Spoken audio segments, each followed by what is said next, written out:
భారత అంతరిక్ష పరిశోధన సంస్థ ఈ ఏడాది చివరి ప్రయోగాన్ని చేపట్టేందుకు రెడీగా ఉంది. డిసెంబర్ 30న రాత్రి 9:30 సతీష్ ధావన్ స్పేస్ సెంటర్లోని తొలి ప్రయోగ వేదిక నుంచి PSLV C-60 రాకెట్ ని నింగిలోకి పంపించనుంది. ఈ రాకెట్ ద్వారా జంట ఉపగ్రహాలను నిర్దిష్ట కక్షలో ప్రవేశపెట్టబోతున్నారు.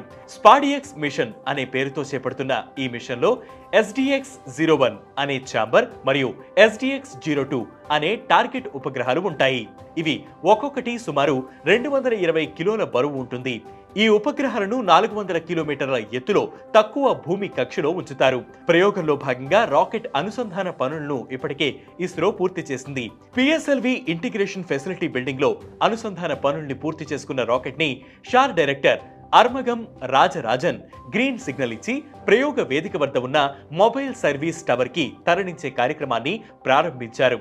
ఆ తర్వాత రాకెట్ ను MST వద్దకు